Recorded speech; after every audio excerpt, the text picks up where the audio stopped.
When we were small, do you remember playing a role and acting game called, Doctor, Doctor, Teacher, Teacher? You remember playing those things? You all don't play those things? Doctor you played, okay.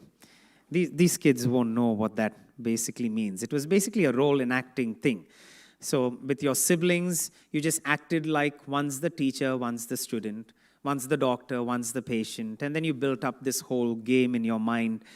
I always wondered why the echo for it, doctor, doctor, or teacher, teacher, because there's only one doctor and there's only one teacher, and the other ones all fall underneath that. At home, we played a thing called King, Queen. My brother is 5 years older to me, so obviously he always became the king. Me, either the soldier or the waist, one of them. So, but we were pretty dramatic. We would make a tent with blankets and sheets. We would make tents, and then your couch or your sofa's seat is pulled out, and that becomes the throne, and they sit on that. But at some point, when I see my brother getting too bossy about things, I'll just pull the whole tent down. I'll move off all his throne and say, game's over. Okay, I don't want him as king. So it's done. When you don't want someone as your king, you just get rid of them. I always wondered why we don't play prime minister, or premier.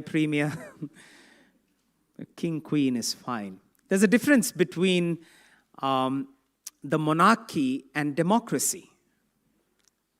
Today it's all about democracy. We like democracy.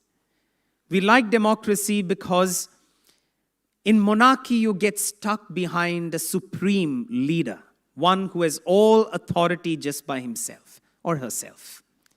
And so we'd rather have a democracy where we elect the leader.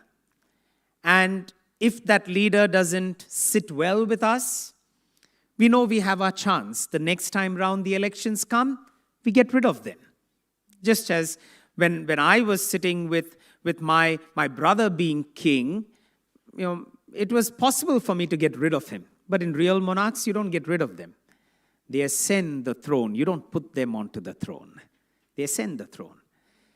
And that is why monarchy is always far more difficult than democracy. It's difficult to accept. The monarchies we have around the world today are monarchies that are more of a decorative nature. They have their titles, but they don't kind of put their foot into your lifestyle.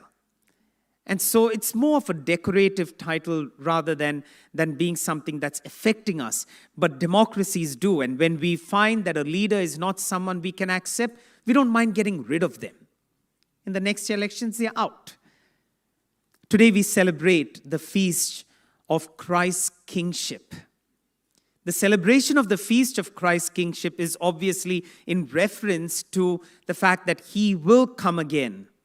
He in all his authority and with all his kingship. And that is what we read in the readings of today in the book of Revelation. In the book of Revelation, it's spoken about in multiple times and in multiple words as well. Revelation chapter 1, verse 7. Look, he's coming with the clouds. Every eye will see him, even those who pierced him. And on his account, all the tribes of the earth will wail. So it is to be. Amen. He will come in all his glory. Why? He's the Alpha and the Omega. He will come in his kingship. We read in Revelation chapter 20, it speaks about the 1,000 years of peace when the king will come again. There will be the 1,000 years of peace. Or in Revelation chapter 21, we read about the new heavens and the new earth when the king will come again. So there's always looking forward. As Christians, we look forward to the time when he will come as king. But when we look forward to the time when he comes as king, we need to realize it's not something that just pops up or opens up into our lifestyle when he comes. If I cannot acknowledge Jesus as the sovereign king of my life today, there will be no celebration of Christ as king when he comes again. So it's about accepting Jesus as the monarch of my life, the king of my life, who has total control in the today and now. Am I giving Jesus that kingship now? Am I giving Jesus that kingship today? And when I do that, remember, it doesn't mean that when I don't like it, I change the king. I can't change my king. When he ascends the throne of my heart and I make him the king of my life, he's there to remain. I don't pick and choose what I want about him. I accept him in totality. That is acknowledging Jesus as king. I accept him in totality. So it's not that I can have Jesus as my monarch, but only certain commands of his I'm okay with. We have the right to choose. We have free will. We have the free will, the choice to choose if we want to have Jesus as king or no. The commands are his. We don't have the right to choose which commands are okay for us and no. And that is where it will always be a challenge for us. And that is why the concept of the monarchy is always a challenge to the concept of the I culture. I want to be free. I want to be able to choose. And that's exactly why, even if we have a monarchy, a decorative monarchy, however much the leader is an amazing personality, still we don't give ourselves in total surrender to them. If we don't like them, we want to get rid of them. If they don't agree with us, we want to get rid of them. So we won't surrender ourselves in totality to anyone, even if they are an amazing leader. But when it comes to Christ, Christ's kingship will always be a challenge to the self-love culture, where the I is the most important. And that culture is something that's prevalent today in society. Everything is about me. Even the way we take photographs have changed, isn't it? Earlier, you had the camera, you clicked, everyone else. Today we have the camera, the first person we click is ourselves. That's why it's called the selfie. I am important. Who has the biggest face in a selfie? Who's the biggest face in the selfie? The person who's taking the selfie. We are right there in front. Isn't that true? Yes. That's the culture of today. I'm not saying you don't take selfie. You can take selfie and see yourself all you want. And then wail about the fact that, I'm looking fat in this angle, I'm looking fat in that angle. You're right in the front. You're obviously going to look fat. But the thing is, it's the kingship of Christ is always a challenge to this I culture, where I want to be in control of everything about my life. But when it comes to the kingship, I'm surrendering the I culture. I'm surrendering my heart to the Lord. I'm surrendering myself to the Lord. I'm surrendering my desires to the Lord. That is called kingship.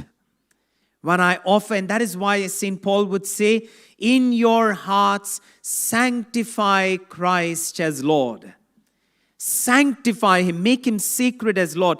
That's why in the book of Galatians, chapter 2, verse 20, it would say, it is no longer I who live, but Christ who lives in me. So it's no longer the I culture of what I want. Rather, I've submitted myself to my King. I've submitted my desires to my King. I've submitted my will to my King. It's not easy to do that. It's a total self-surrender, but knowing within ourselves that we are not called to be lovers of self. The moment we become lovers of the self, it follows all the evils of the world. 2 Timothy chapter 3, verse 2. 2 Timothy chapter 3, verse 2.